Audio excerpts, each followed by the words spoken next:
you think about this industrial revolution 4.0, think about digital technologies and AI getting talked about in every context, what is that one thing which is keeping you excited about it? And what's one thing which is keeping you up at night? What keeps me up at night is I think it's very exciting. The times are very exciting. While people are talking about the fear, I think what keeps me up at night is what next.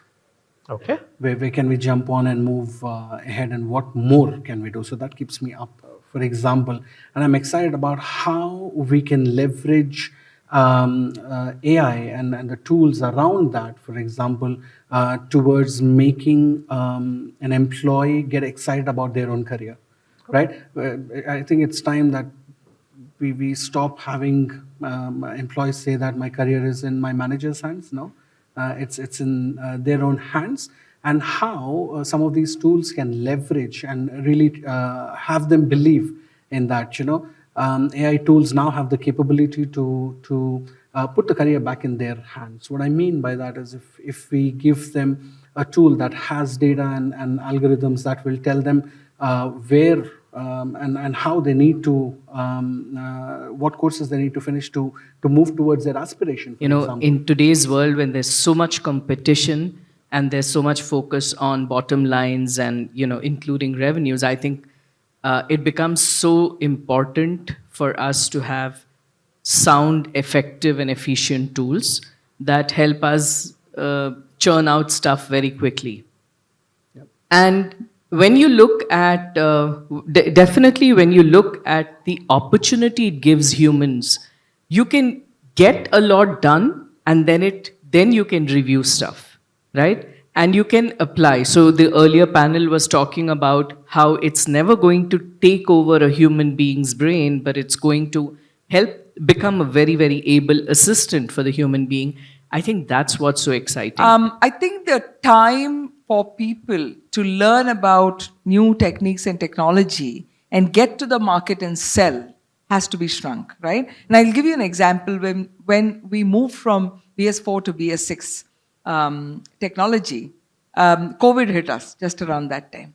Now, I mean, I thank God for that. Most of us have never liked what happened during COVID. It was so unfortunate. But I think it was also a time for us to renew ourselves in many ways. And that time was spent beautifully well trying to train people on the new BS6 technology with a captive audience, right? I mean, you never get them captive. They're always on the field trying to sell. They don't pay attention. And sometimes that costs a lot when you go into the market trying to sell the product. And so this was a captive audience. They learned every nut and bolt of how the technology worked. And lo and behold, when the lockdown was called off, these people actually did a great job of selling in the market, which didn't happen otherwise. Direct business benefit, right? And sometimes I think this technology, the virtual technology, as well as the change that we made in the BS6, all came together beautifully well at that time for people to feel far more equipped and powerful to be able to go out in the market and fight, right? Because that's what you need to do. Definitely, technology is a top-down approach, what I see. And basing upon the business strategy, we adopt latest technologies and all.